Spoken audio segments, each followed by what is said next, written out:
nuevamente. Ok, entonces íbamos para los servicios de construcción. En este caso, estamos hablando de trabajos de obras o construcciones realizadas por empresas residentes y que se efectúa por fuera de su territorio económico.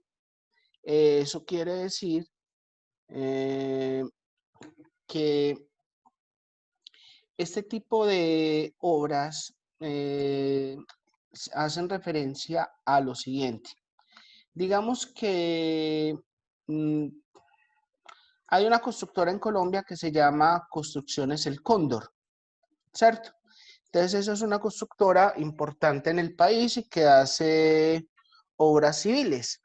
Y digamos que la contrataron para hacer un resort o un hotel en Panamá, ¿de acuerdo? Entonces, como la contrataron para hacer un resort u hotel en Panamá, eso habla de que ellos están prestando un servicio en otro país y que en Panamá les van a pagar a esa constructora el monto de la construcción. Lo normal es que como es una empresa residente en Colombia, esos dineros ingresen al país. Entonces, por lo tanto, ese tipo de operaciones entrarían como parte de ese tipo de operaciones.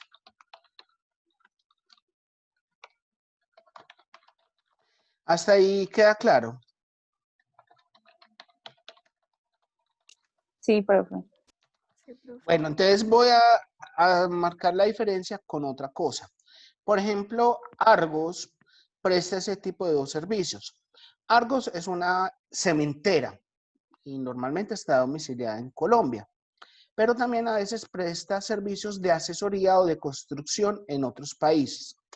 Entonces, una cosa es que se diga, Argos exportó $400,000 en cemento a Panamá para repotenciar o hacer reparaciones al canal de Panamá. En este caso es una exportación de bienes y servicios. En este caso es una exportación de bienes, es una exportación. Pero si dicen que contratan a Argos para hacer una evaluación de la resistencia del concreto del canal de Panamá, ahí ya no estamos hablando de que Argos está exportando cemento, está prestando un servicio. Entonces, basado en eso, cambia el concepto. ¿Por qué cambia el concepto? Porque ya no estaríamos hablando de que está vendiendo un bien como es el cemento, sino que esta es prestando un servicio. Y esa es la diferencia que se marca entre el uno y el otro. ¿Quedó claro? Sí, profe. Y dependiendo de eso, cambia la cosa. Bueno, vamos con otra. Ahora vamos con el tema de otros servicios empresariales. Acá estamos hablando de transferencias relativas a arrendamientos, servicios jurídicos, de publicidad, investigación y desarrollo. Entonces, por ejemplo, es un triste ejemplo, pero toca decirlo. Colombia contrató a un pool de abogados norteamericano para asesorarlo en los pleitos limítrofes que tiene Colombia con Honduras, ¿cierto? Caso que perdimos, porque nosotros perdimos parte de aguas territoriales hace ya algunos años, que eran limitantes con San Andrés, pero en este caso ese dinero salió de Colombia. ¿Por qué? Porque Colombia, para hacer su defensa de sus aguas territoriales, contrató un pool de abogados en el exterior. Bueno, y aunque no funcionó, pues fue una inversión que implicó salida de divisas del país. Entonces, en este caso, pues es un tema de servicios jurídicos. O, por ejemplo, que Colombia contrató una agencia de publicidad norteamericana radicada en Nueva York para desarrollo de campaña de la imagen de Colombia en el exterior. Entonces, en ese caso, son servicios de publicidad, es una prestación de servicios en el cual pues, Colombia tiene que sacar dinero porque le está pagando una agencia de publicidad en el exterior. Entonces, esos serían otros servicios empresariales. Renta a los factores. Comprende todas aquellas transacciones que involucran el pago a los factores productivos, bien sea capital y trabajo. En esto estamos hablando de renta de inversión, como son activos financieros de cartera, como son las acciones, los bonos, entre otros. Intereses. Renta que se paga entre un deudor y un acreedor, como son las utilidades o dividendos recibidos. Y salarios, estamos hablando de salarios y sueldos recibidos por residentes por contratos suscritos con no residentes o remuneraciones de empleados. Acá tengo que hacer una aclaración. Cuando hablamos de renta de inversión, estamos hablando de las utilidades en diferencial de precio que hay entre un activo y otro. Por decir algo, compré acciones de Bancolombia a 2.000 pesos y las vendí a 2.500. Entonces, en este caso, estoy hablando es de la utilidad que hay entre el precio de compra y el precio de venta, ¿cierto?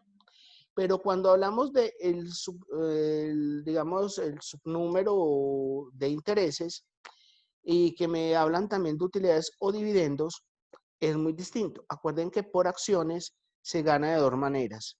Uno por el incremento del precio de las acciones, pero otro es por los dividendos que le otorga la empresa al accionista de la compañía. Esa es una utilidad del desempeño de la compañía. Y en este caso, esos dividendos irían a la parte de intereses. ¿Me hago entender? Sí. Ok, bien. Transferencias corrientes. Entonces, son la contrapartida a las operaciones reales y financieras que no involucran un traspaso de propiedad, ya que por su carácter unilateral no tienen una contraprestación económica. Entonces, en esas transferencias corrientes, en ingresos, irían, por ejemplo, las transacciones en efectivo o en especie entre gobiernos de diferentes países o entre gobiernos y organizaciones multilaterales. También entran donaciones y equipo militar. Entonces, por ejemplo, el gobierno de Estados Unidos le donó 2 helicópteros Black Hawk al ejército de Colombia.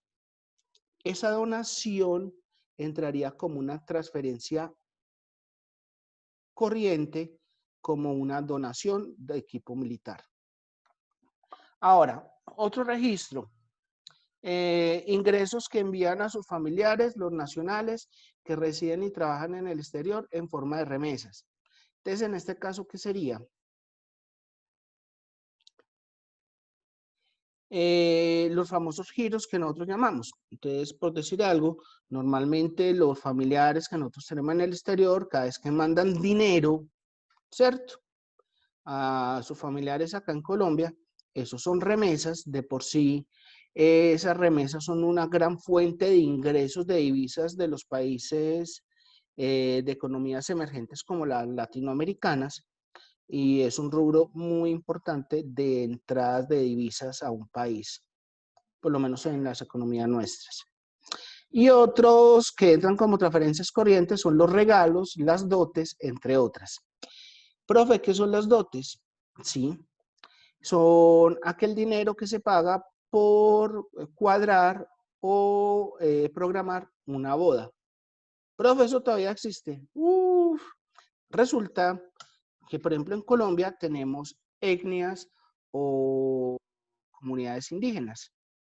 Y todavía comunidades como, por ejemplo, la Guayú, existen unas figuras que normalmente fungen los tíos de las mujeres, que se llaman los palabreros. Y ellos normalmente cuadran la boda de una mujer guayú con el hombre de otra familia. Pero para poder concertar el matrimonio, la familia de la novia debe recibir algo que se llama la dote. Pero eso no solamente pasa en las comunidades indígenas, también pasa en otros países como en Israel, algunos países árabes, algunas comunidades indígenas también en otros países también utilizan el término de la dote, y algunas comunidades gitanas. Entonces, el tema de la dote, por ser una práctica todavía que existe, se tiene que registrar, sobre todo si es entre residentes y no residentes. Egresos. Entonces, los egresos básicamente es lo mismo de los ingresos, pero que representen son salidas de divisas del país. Por decir algo, que alguien se enamoró de un colombiano, se enamoró de una mujer de una comunidad indígena en el Perú. Y para poderse casar con ella tuvo que pagar una dote de, no sé, $20,000. Estoy inventando el monto. Entonces, en este caso hay una salida de dólares de 20,000 de Colombia hacia Perú, y por lo tanto debe estar registrado en transferencias corrientes en un subnumeral que se llama regalos, dotes, entre otros. Bien, cuenta de capital y financiera. Recoge todos los flujos de capitales que salen hacia el sector externo y viceversa. Este movimiento de flujos de activos financieros implica variaciones en los activos y pasivos externos. Los activos representan derechos financieros o créditos de la economía nacional frente al resto del mundo. Comprenden la tenencia de oro monetario. Recuerden que el oro monetario es el del Banco de la República, o en este caso de la autoridad monetaria de cada país. Los derechos especiales de giro, divisas y otros títulos de crédito frente a otras economías, y están los pasivos, que representan obligaciones y compromisos de los residentes por los no residentes. En esa cuenta financiera se registran todas aquellas transacciones que impliquen un traspaso de propiedad de activos y pasivos entre nacionales y no residentes. En la clasificación de las transacciones se tienen en cuenta el plazo de vencimiento, también las obligaciones cuyo término de vencimiento sea menor a 1 año y se considera de corto plazo, mientras que los vencimientos superiores a 1 año se estipulan de largo plazo. En ambos casos, las transacciones se dividen en activos y pasivos. Y entonces, en esa cuenta financiera, podríamos dividirlo en capital a largo plazo y corto plazo. Recuerden que largo plazo es operaciones cuyo vencimiento sea de 366 días o más, o sea, superior a 1 año, y de corto plazo es de 365 días hacia abajo. Entonces, ahí están la inversión directa, la inversión de cartera, el crédito externo y otro capital u otros activos y pasivos. Entonces, dentro de la inversión directa, estaríamos hablando de toda aquella inversión realizada por residentes en empresas no residentes cuyo objeto es obtener una participación duradera en la misma. Para ser catalogado como un inversionista directo, debe tener al menos un 10% de las acciones en circulación. Para que me entiendan este concepto, en Colombia hay una historia interesante con relación a la inversión directa como tal, y es con el Banco Mundial y su brazo financiero de inversión, que es la IFC. La IFC en la primera década de este siglo, para ser exacto, hizo una inversión del 10% de acciones de varias empresas del grupo empresarial antioqueño.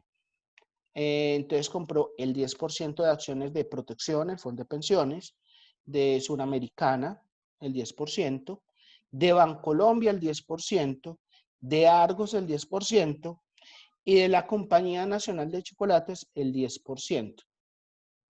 Entonces ustedes dirán, profe, ¿y por qué lo hizo? Resulta que lo hizo porque ellos normalmente invierten en economías emergentes donde ven que parte de sus recursos pueden ayudar a desarrollar un sector de la economía o gran parte de la economía de un país, pero sobre todo con impacto en toda la región. Entonces, en este momento estamos hablando de Latinoamérica. Entonces, ¿qué hicieron ellos? Acuerden que cuando una compañía se puede financiar de varias maneras. Uno, pues con plata de sus propios accionistas. Dos, pidiendo prestado. O tres, vendiendo acciones. Pero en este caso, esta inversión directa, que era con un compromiso de quedarse por lo menos 5 más años como accionistas de esas compañías, lo hizo el Banco Mundial. Porque todo ese capital no iba a ser repartido entre los accionistas al venderlas, sino que iba a ser reinvertido en las compañías para desarrollar a lo que en ese momento se conocía como, comillas, el sindicato antioqueño. Y es de que en ese entonces, por ejemplo, no estábamos hablando de Bancolombia, sino que estaban el BIC, Banco Industrial Colombiano, CONAVI, que era una nueva corporación de ahorro y vivienda, y Banco de Colombia. La primera parte que hizo Banco de Colombia fue fusionarse con el BIC, el Banco Industrial Colombiano, y se transformaron en Bancolombia. Años después absorbieron a Corfinsura, que era una comisionista de bolsa, y absorbieron a Conavi, la de la abejita. Y quedó como un grupo empresarial que se llama Grupo Bancolombia, con diferentes, digamos, filiales y subsidiarias, como lo son el Bancolombia como banco, Valores Bancolombia como comisionista, Leasing Bancolombia, Renting Bancolombia, en su financiamiento, en fin, y muchas otras compañías que tiene el Grupo Bancolombia. Entonces, se volvió una holding que se llamó Grupo Bancolombia, y bajo esta sombrilla de la holding, varias compañías, de las cuales hoy en día tienen presencia en varios países de Latinoamérica. Inclusive ellos compraron el banco más grande del Salvador, que se llama el Banagrario, y son dueños de uno de los bancos del Salvador, y son accionistas mayoritarios de uno de los bancos de México también. Estamos hablando de que con Sura, con las acciones que compraron de Sura y Protección, aprovecharon para reunir capital junto con accionistas del grupo y compraron fondos de pensiones y aseguradoras también en México, en Chile y en Uruguay, si no estoy mal, en Perú también, y se la repartieron de esta manera. Los fondos de pensiones iban para Protección y las aseguradoras para Sura. Lo mismo pasó cuando compraban el Banagrario. Hubo, digamos, una separación de negocios, porque el Banagrario también tenía un fondo de pensiones y también tenía una aseguradora, y lo que hicieron fue una compra interna entre el grupo, donde Bancolombia se quedó con el banco, Protección con la AFP o el fondo de pensiones, y Suramericana con la aseguradora. Pero también pasó algo con Argos.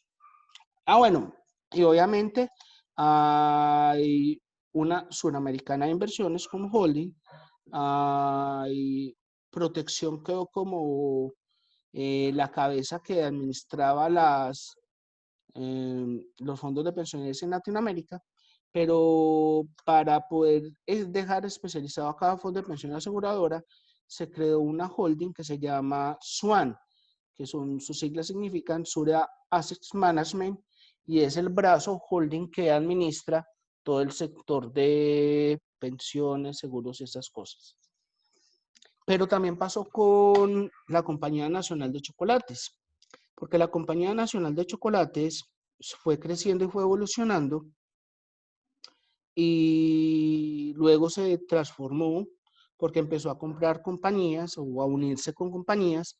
Primero se fusionó con Zenú y luego con Galleterías Noel y se fueron transformando. Primero se llamó Inver Alimenticias Noel, luego pasó a llamarse Inversiones Noel, luego Inversión Nacional de Chocolates y por último terminó llamándose Nutresa, que hoy en día la conocemos como Nutresa y es el brazo, digamos, del, comillas, grupo empresarial antioqueño del sector alimentos. Y cobija todo lo que es galletería, por todo lo que produce Noel, carnes frías y cárnicos por todo lo que vende Zenú, Rica y Dan. Estábamos hablando de chocolates por todo lo que manejaba la Compañía Nacional de Chocolates y adicionalmente helados. Y también empezaron a comprar compañías en el exterior. Por ejemplo, compraron helados Robin Hood de Centroamérica, compraron unas galleterías, empresas de galleterías también en Centroamérica, creo que en Costa Rica. Y en fin, y hoy en día es una de las grandes compañías de alimentos pues en Latinoamérica, volviéndose una multilatina. Y lo mismo pasó con Argos. Argos tuvo una excisión donde se creó Cementos Argos y otra que se llama Inversiones Argos o Inverargos. Una se encargó del sector de concreto y la construcción y el otro del sector de la energía. Inclusive Celsia pertenece a Inversiones Argos o a Inverargos y se encarga de todo lo que es energías renovables y generación de energía. Y está Argos, que hoy en día es una de las principales cementeras en los Estados Unidos. De por sí Argos recibe más ingresos por la producción y venta de concreto en Estados Unidos que de mismo Colombia. Terminen que esa inversión directa del 10%, por ejemplo, por parte de un brazo de inversión en este caso del Banco Mundial, a través de la IFC, es una inversión directa porque tenían el 10% de acciones de varias compañías. Pero quería contarles de una vez esa historia porque, digamos, uno para que entiendan el concepto de inversión directa, donde se debe tener más del 10%, pero también de que muchas veces vender parte de las acciones de una compañía no solamente es beneficiario para un país porque aumenta la inversión extranjera de forma directa, sino también porque puede ayudar a desarrollar compañías. Por ejemplo, ese recurso del 10% en tantas compañías del grupo empresarial antioqueño las volvió de compañías nacionales a compañías multinacionales o por lo menos multilatinas. Ahora, inversión de cartera. Estamos hablando de transacciones de compra y venta de acciones, bonos y pagarés, además de otros instrumentos financieros para desintermediar recursos efectuados entre residentes y no residentes y cuya duración es superior a un año. Entonces, todo lo que sea compra y venta de acciones, bonos y pagarés serían de la cuenta financiera. Ahora, crédito externo. Préstamos, crédito comercial y los bonos se registran todas aquellas transacciones que se realizan entre residentes y no residentes y que implican operaciones de crédito activas y pasivas. Otro, como capital, otros activos y pasivos. Entonces, en otros activos se registran los cambios de los saldos de activos que favorecen a los residentes de una economía y en otros pasivos incluyen las obligaciones de los bancos centrales en otros bancos en el sector externo, además de las relacionadas con los convenios de pago. Bueno, flujos especiales de capital. En esta cuenta se registran las transferencias especiales de capital, además de las realizadas con activos tangibles empleados en la producción de bienes y servicios que se realizan y no han sido producidos. Estamos hablando de los derechos de autor, todo lo que es copyright. También se registran las relacionadas con los intangibles no producidos como, por ejemplo, las patentes y los derechos de autor. ¿Cierto? Entonces ya sabemos que flujos especiales de capital tiene relación con estas partes. Las reservas internacionales. Normalmente esas reservas se conocen técnicamente como reservas internacionales brutas o por sus siglas RIB y están compuestas por todos los activos externos bajo control de los bancos centrales de cada país. O sea, todo el dinero que tenga el Banco de la República en cuentas en el exterior hacen parte de las reservas internacionales, ¿cierto?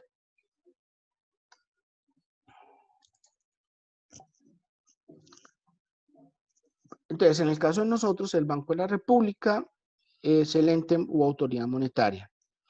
Estos activos son de disponibilidad inmediata, dado que en ocasiones se utilizan para financiar, uno, gastos en el exterior y además pueden ser utilizados para intervenir en el mercado cambiario cuando las autoridades monetarias lo estimen necesario y para defender la tasa de cambio. ¿Cómo así? Sencillo. Dentro de un mercado de divisas, donde hay compra y venta de divisas, lo primero que ocurre es que dentro de esa fluctuación de que el dólar puede subir o bajar, o cualquier otra divisa, el Banco de la República puede entrar a intervenir. ¿A través de qué? De compras o ventas pasivas, donde puede, a medida de que va comprando y vendiendo, afectar un poco la oferta y la demanda, tratando de controlar un poquito movimientos bruscos del mercado. Luego lo vemos con más calma. Para las autoridades monetarias es importante entonces estimar el nivel óptimo de reservas que debe tener, pues estas son una señal de confianza que implica que el país está en capacidad de cumplir con sus obligaciones en los mercados externos. Entonces, si los niveles de reservas son bajos, los mercados internacionales se cierran y por lo tanto se incrementa la prima de riesgo, lo que constituye una señal de que el país no está en capacidad de cumplir con sus obligaciones en el sector externo. En el caso colombiano, entonces, vuelvo y repito, el Banco de la República es el administrador de las reservas internacionales y, por tanto, quien toma las decisiones de inversión de las mismas. Los dos criterios de inversión más importantes, entonces, son la seguridad, pero también la liquidez de los activos, o sea, que se puedan volver efectivo rápidamente. Chicas, pues esta es toda la teoría que se tiene de balance de pagos. ¿Qué vamos a ver a partir de mañana? Vamos a tener un ejercicio de balance de pagos. Son varias operaciones de compra, venta de activos. Yo les voy a mandar un documentico en Word donde están todas las operaciones y esos ejercicios los vamos a hacer en Excel. Entonces, para que estén pendientes, yo creo que en el transcurso de mediodía o la tarde, les estaré mandando los archivos para que les lleguen y los tengan mañana a primera hora y podamos dar la clase. ¿Listo? Pero pues también nos envía ese archivo que acabamos Claro, de ver. claro, el de PowerPoint también se los tengo que mandar, por supuesto. No, listo. Una pregunta, chicas. Mañana entonces, igual hora, ¿les parece? Sí, a mí me están en esta hora. ¿Aló? A ¿Qué mí dijo me Carol? queda esta hora. Ah, sí, a mí también, profe. Está bien. ¿Les queda bien? Perfecto. Entonces, mañana nos vemos a las 7 entonces. Listo, Listo, profe. Muchísimas gracias. Bueno, sí, ya por lo menos mañana no vamos a tener tanta carreta, sino que ya nos metemos un poquito más a la práctica. ¿Listo? Listo, profe. Bueno, niñas, que estén bien. Nos Lo vemos. mismo, profe. Hasta luego. Chao.